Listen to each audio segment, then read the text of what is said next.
আজকে আমি বানিয়েছিলাম এঁচোড় চিংড়ি। তার জন্য প্রথমেই আমি এঁচোড়টা কেটে ধুয়ে সেদ্ধ করতে বসিয়ে দেবো। তার জন্য প্রেশার কুকারে দিয়ে দিচ্ছি এঁচোড়, সামান্য পরিমাণে লবণ আর হলুদ। এবার জল দিয়ে এটা আমি 2 সিটি দিয়ে নেবো। এদিকে মশলাটা রেডি করে নেবো, লঙ্কা, রসুন আর আদা। আর এদিকে আমি কেটে নিয়েছি পেঁয়াজ আর টমেটো। সেদ্ধ করা হয়ে গেছে। এবার আমি দেখছি সেদ্ধ হয়ে গেছে। এবার কড়াইয়ে তেল দিয়ে দিচ্ছি, দিয়ে আমি দিয়ে দেবো কেটে রাখা আলুগুলো আমি হালকা করে ভেজে নেব। আলু ভাজা হয়ে গেছে, আলুগুলো আমি তুলে নিচ্ছি।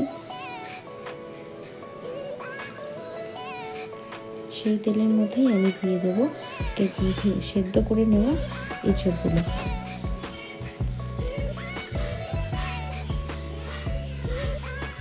এঁচোড়গুলো দিয়ে 5-7 মিনিট ধরে নাড়াচাড়া করে ভেজে নেব। এঁচোড় ভাজা হয়ে গেছে, আমি এঁচোড়টাকে নামিয়ে নিচ্ছি। এবার কড়াইয়ে নিয়ে এবার তেল দিয়ে দিচ্ছি।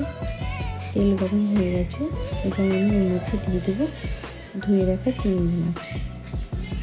চিংড়ি মাছগুলোকে আমি ভেজে নেব। চিংড়ি মাছ আমার ভাজা হয়ে গেছে, খুব বেশি ভাজবো না, তাহলে শক্ত হয়ে যাবে। এবার চিংড়ি মাছগুলো তুলে নিচ্ছি।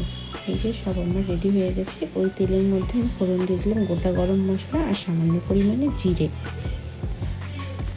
ফোড়নটা একটু নাড়াচাড়া করে দিয়ে দিচ্ছি কেটে রাখা পেঁয়াজটা একটু ভাজা ভাজা করে নেব। বাদামি হয়ে গেলে দিয়ে দিচ্ছি টমেটো। একটু সামান্য লবণ দিয়ে দেবো যাতে টমেটোটা মজে যায়। এরপর দিয়ে দিলাম আদা, রসুন আর লঙ্কার পেস্ট। এবার একে একে এর মধ্যে আমি সব মশলা দিয়ে দেবো। প্রথমে দিচ্ছি হলুদ গুঁড়ো, লবণ, জিরে গুঁড়ো, ধনে গুঁড়ো। মশলাটা ভালো করে কষিয়ে নিতে হবে। একটু অল্প পরিমাণে লঙ্কার গুঁড়ো দিয়েছিলাম। ভালো করে কষিয়ে নিয়ে তার মধ্যে দিয়ে দিচ্ছি ভেজে রাখা আলুগুলো। এবার দিয়ে দেবো ভেজে রাখা এঁচোড় আর ভেজে রাখা চিংড়ি মাছগুলো। ভালো করে কষিয়ে নিতে হবে।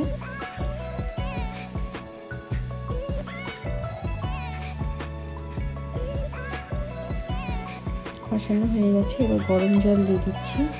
গরম জল দিয়ে আমি ঢাকা দিয়ে দেবো কিছুক্ষণের জন্য। 10 মিনিট মতন ঢাকা দিয়ে এটাকে হতে দেবো। 10 মিনিট হয়ে গেছে, এবার ঢাকাটা খুলে দিচ্ছি। সুন্দর রান্না হয়ে গেছে। এবার এর মধ্যে দিয়ে দিচ্ছি ঘি আর গরম মশলা। ব্যাস রেডি হয়ে গেছে আমার এঁচোড় চিংড়ি।